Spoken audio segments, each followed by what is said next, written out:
I was just her photographer, until I realized she needed someone to notice the softness behind her strength.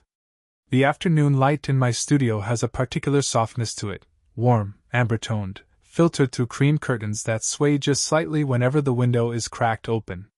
It makes the space feel quieter than the world outside, as if time slows here just enough for people to breathe. I like it that way. Photography, for me, has always been less about capturing how people look and more about how they are when they stop posing. That was the mood the day she walked in. If you like my story, then subscribe my channel. I remember hearing the gentle click of the door before I even looked up. She stepped inside with the kind of presence that doesn't demand attention but naturally holds it, graceful, composed, yet carrying something restless behind her eyes. She wore a cream-colored shawl loosely around her shoulders, and her hair fell in soft, natural waves, as though she had stopped styling it halfway and then decided to let it be.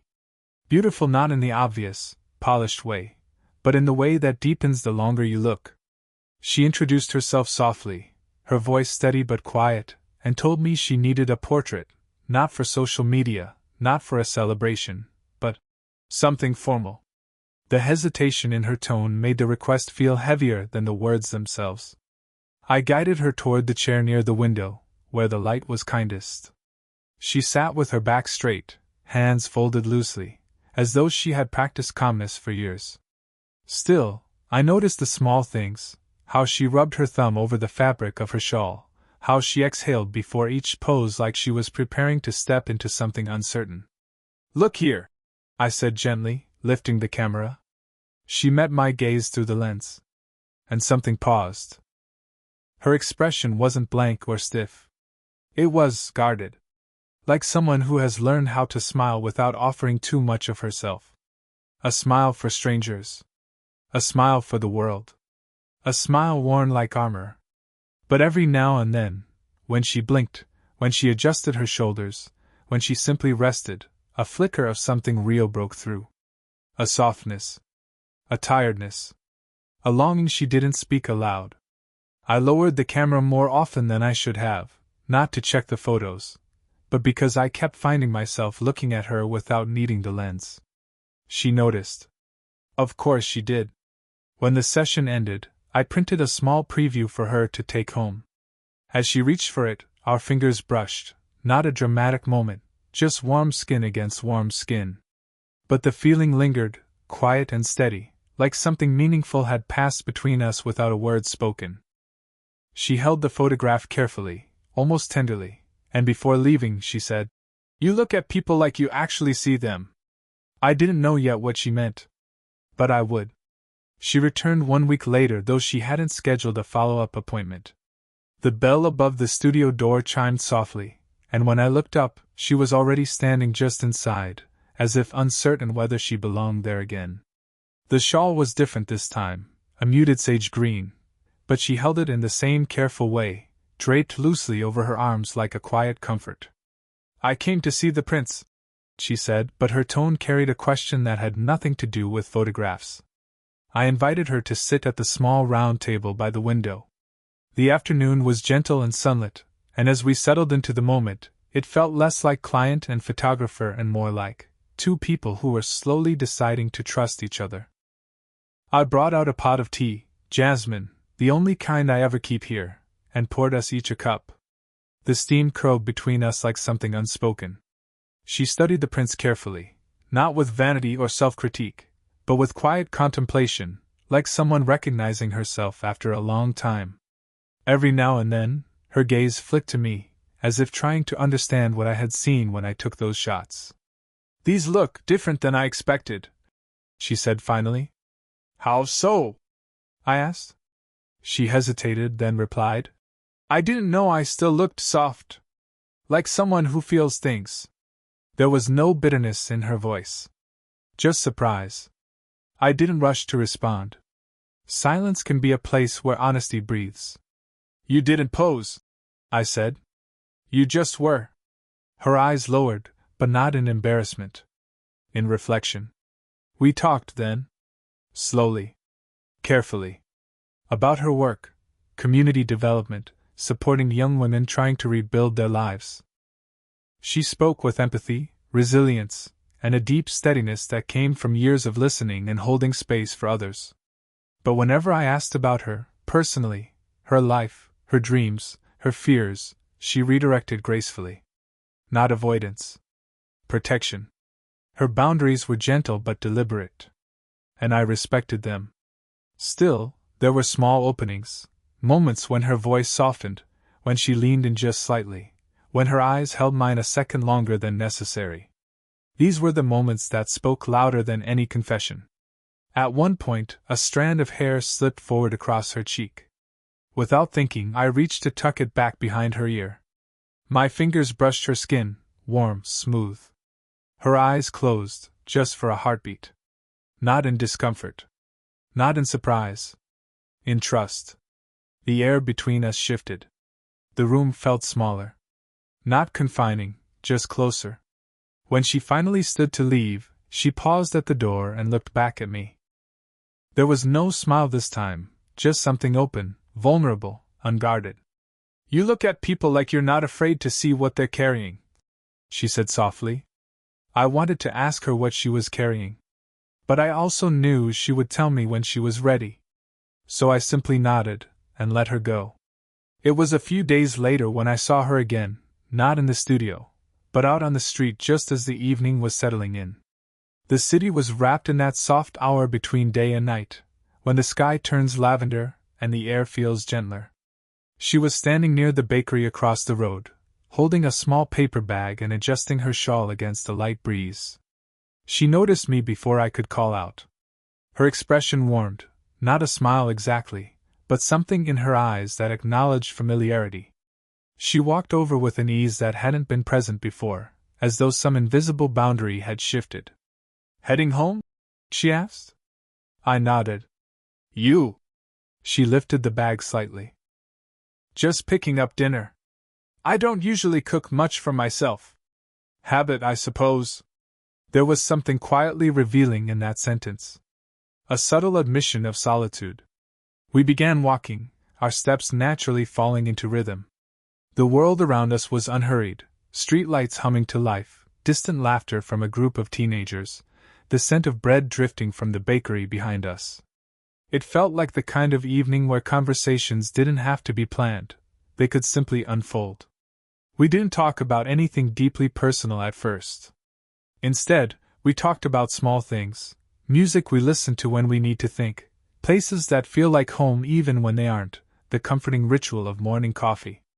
She told me she liked to sit by her window at dawn just to watch the light change, and I told her how photography had made me notice the quiet details most people walk past. Her voice had a softness to it in moments like this, when she wasn't guarding herself. And her laugh, light, brief, a little shy, felt like something rare, something not shared freely. There were pauses in our conversation, but they never felt empty. They felt like shared breathing. As we walked, I became aware of the closeness between us, not touching, but near enough that I could feel the subtle warmth radiating from her. Sometimes her hand would swing just slightly toward mine, not intentionally, just naturally. And every time, a quiet tension stirred, small, delicate, unmistakable. When we turned down the street toward her neighborhood, the city noise faded into stillness. The houses here were older, lined with trees whose leaves whispered as the breeze moved through them. The kind of place where time felt slower. She stopped at the entrance to her street, and looked at me with a softness that seemed to pull the moment into stillness. "You make silence feel soft," she said. Her words were simple, but they landed deep, like being seen in ways I didn't know I needed. I didn't reach for her. I didn't step closer. I just held her gaze, letting the moment rest between us.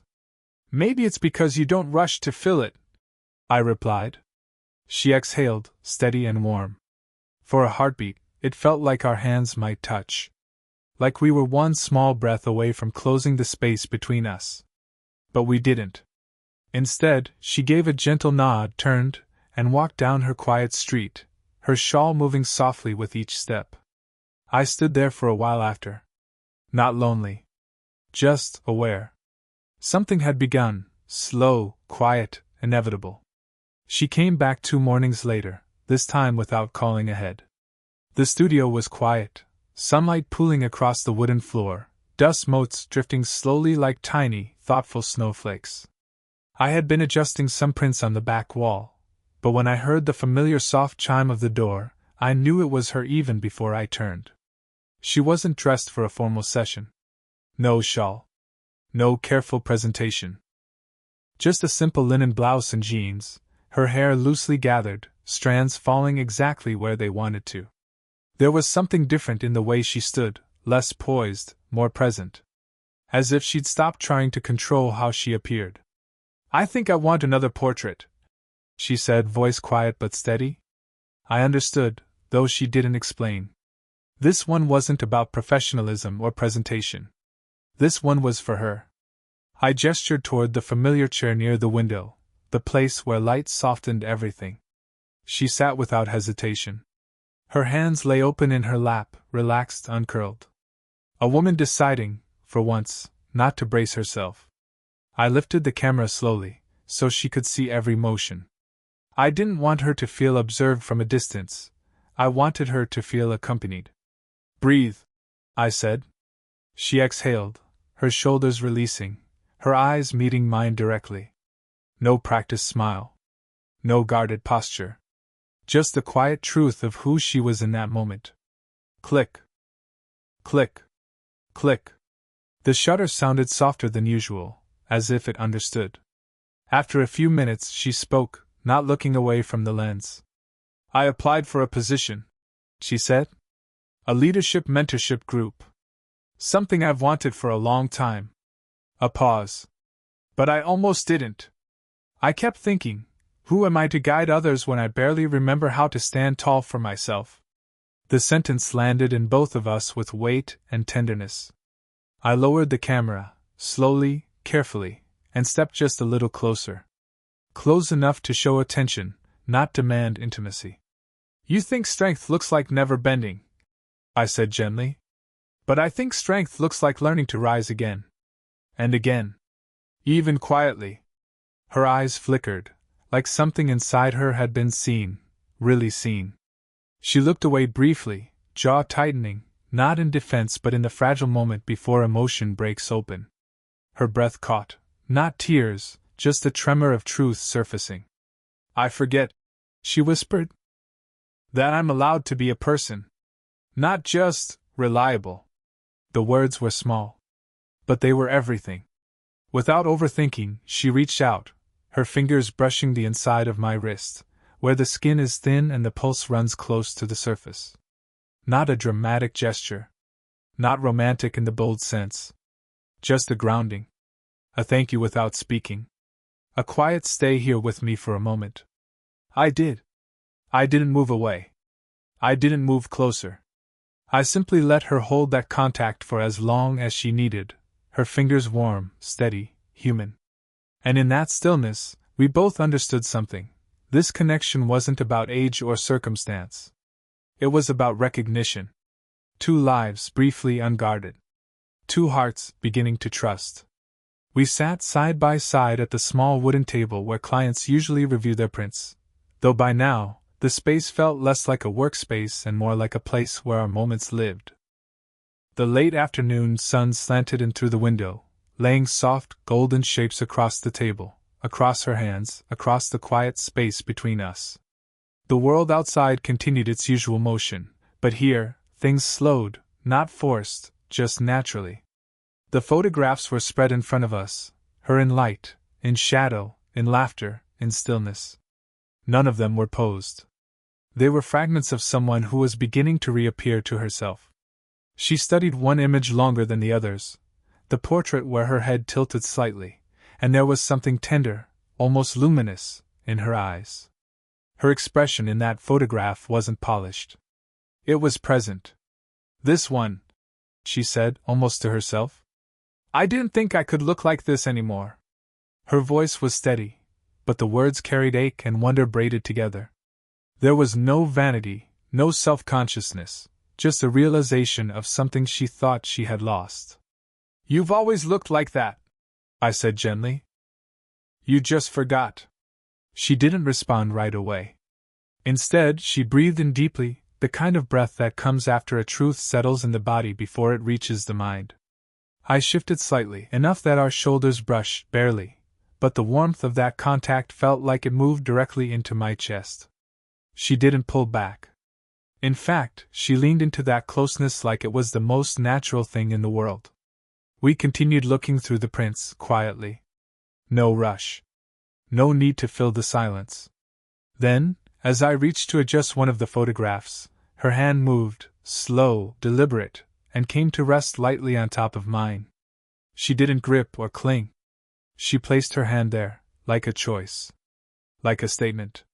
The warmth of her touch spread through me, gentle, steady, grounding. Her palm against the back of my hand, her fingers resting along my knuckles. I didn't look at her immediately. I just let the moment exist. Let it settle. Let it breathe. When I did look at her, her eyes were on mine already, open, unguarded, searching for something she didn't quite have words for. There was no tension in her expression. No fear. Just a quiet sincerity that made my own heartbeat slow and deepen. Either of us spoke. Words would have been too loud for a moment like that. The closeness didn't need definition. It didn't need promise. It didn't need explanation. It simply was, and that was enough. Eventually, she exhaled, a soft, long release, and her thumb brushed lightly across the back of my hand, just once. A small gesture, but filled with meaning. It wasn't a move forward into romance. It was a letting go of isolation. A trust offered. A door opened, gently, almost reverently. And I knew, without needing to name it, something had changed. Quietly. Irreversibly. The next time she came to the studio, the air felt different. Not heavier, just more aware. As if both of us had started to realize that the space between us was no longer neutral. It carried memory now. Warmth. Something unspoken but undeniably present. She stepped inside slowly, closing the door with a softness that suggested she had rehearsed this visit in her mind. Her eyes searched the room before they found mine. And when they did, there was something in them that hadn't been there before. Hesitation, yes, but also tenderness. We didn't immediately move toward each other. We just existed in the same quiet space, letting the moment shape itself. Finally, she spoke. "Can we sit?" she asked. We didn't go to the table this time. Instead, we sat on the studio's small sofa, just wide enough to share, just close enough that our knees could brush if either of us shifted even slightly. She folded her hands in her lap, as though keeping them there required effort. "I need to say something," she began. Her voice was steady at first. Controlled. Practiced. But I knew that tone, the one people use when they are preparing to put down a piece of themselves they've been carrying for years. "This, whatever we're stepping into." She paused, searching for the shape of the words. "I don't want to pretend I'm not afraid of it." She wasn't avoiding eye contact. If anything, she was looking at me too directly. As though she needed to see how I would receive the truth. "I've spent a long time learning to stand on my own," she said. "Not because I wanted to, but because I had to. And when you've been alone for that long, even gentle things feel risky." Her sentence trailed off into the air between us. I didn't rush to answer. Not because I didn't know what to say, but because she deserved the space to finish the feeling before I stepped into it. "So," she continued, voice softening, "I worry what people might assume. What they might say. About me. About you. About us, if there ever even was an us." There it was, the heart of her hesitation. Not rejection. Not lack of feeling. Fear of the world's gaze. I let a slow breath leave my chest and leaned forward slightly, not to close the distance, but to show that I was here, with her, not against her fears. "I understand," I said. And I meant it. "But maybe we don't have to name anything right now. Maybe we don't have to explain it to anyone. Maybe we just allow ourselves to see where this leads. Without forcing it. Without hiding it. without rushing to define something that's still growing. Her eyes softened. Not with relief, not yet, but with recognition. A quiet beginning of trust. She exhaled and leaned forward, closing the small space between us. She wrapped her arms around me, slowly, intentionally, like she was letting herself feel supported for the first time in a long while. Her cheek rested lightly against my chest. My hand found the space between her shoulder blades, warm, steady, present. We didn't hold each other tightly. We held each other gently. And that gentleness was the most intimate part of all. The morning she came to pick up her final prints, the sky outside was overcast, soft gray light filtering through like a quiet sigh. The studio was calm, the kind of calm that comes when something important is about to happen, though either person says it aloud. She entered without hesitation this time. No searching the room. No careful pause. Just a quiet familiarity, as though she had finally allowed the studio to be a place she belonged. Her eyes met mine, and there was warmth there, still gentle, still cautious, but no longer hidden. "I leave tomorrow," she said. She didn't have to explain for what, we both already knew. The mentorship position. A new chapter. A chance to step into a role she had always been worthy of, even when she doubted it. I nodded, and guided her toward the table where the final photograph lay. Not the posed portraits. Not the carefully composed shots. Just one image. The candid one. Her head slightly turned to the side, her lips open in a soft, unguarded laugh, eyes alive with something bright and unfiltered. No mask. No practiced calm. Just her, real, present, whole. She looked at the photograph for a long time.